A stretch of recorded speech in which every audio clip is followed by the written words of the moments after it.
Hello everyone, Minute Plus Meditation, Wednesday, June the 2nd. In the Gospel of the day, Sadducees, who say there is no resurrection, came to Jesus and they posed to him another question that they believe he's just not going to be able to answer. They're going to finally trap him. Like they keep trying this. It's like butting your head against the wall and thinking that the wall is going to give way, like a brick wall or something. They just don't get it. So the question in this case is about, the man who marries a woman, he dies.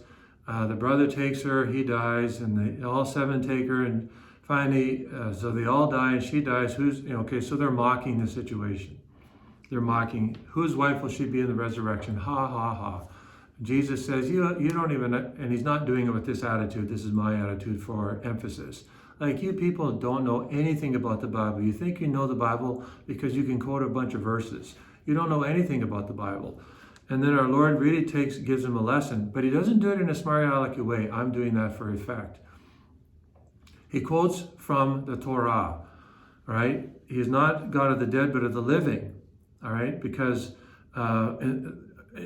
do we not read in the book of Moses in the story about the burning bush, how God said to him, I am the God of Abraham, Isaac, and Jacob. Our Lord does that intentionally because the Sadducees only held to the canonically inspired 5 books of the Bible, the Torah. So that's why he does this. But what's most important is that he reveals something about the post-resurrection life. That in heaven, we will be like the angels. We will neither marry nor be given in marriage. The purpose of marriage will have been completed in this world. There is a purpose to marriage. And that purpose is to the procreation and education of children and the mutual assistance of husband and wife. And there's also, St. Augustine said, the legitimate remedy of concupiscence. But the two primary ones are the procreation and education of children and the mutual assistance of husband and wife to help each other get to heaven. There's a purpose to it. In heaven, that purpose will have been fulfilled. It will no longer be required. So there will come a time when there's no more children conceived. There is a limit. But no one knows what that is except God. And maybe the angels who he's revealed it to, but that's it.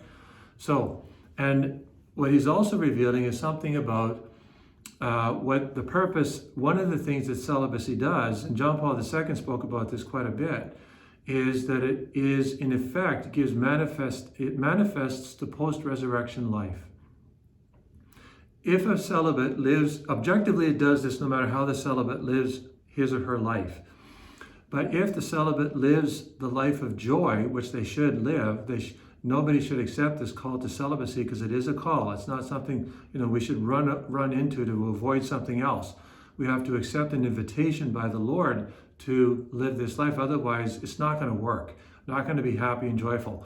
But if a celibate is living this life to the full, like John Paul and so many other great individuals, we will see something, a spark of the joy we will have in heaven because of what we see here on earth. That, John Paul said, is what celibacy is one of the great gifts of celibacy, is that it shows forth the post-resurrection life, that we are full of joy. We belong totally to God.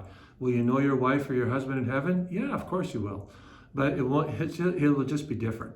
But it'll be different, but a good different. I mean, it will be a super duper good different. I mean, it'll be so much better than we can even think about. The mind has not even conceived what God has prepared for those who love him. So today, thank our Lord for revealing something about the post-resurrection life. And let us all strive, whether we are married, single, or celibate, to all strive to live the fullness of joy in our own life, giving forth or manifesting the life of the resurrection. God bless you.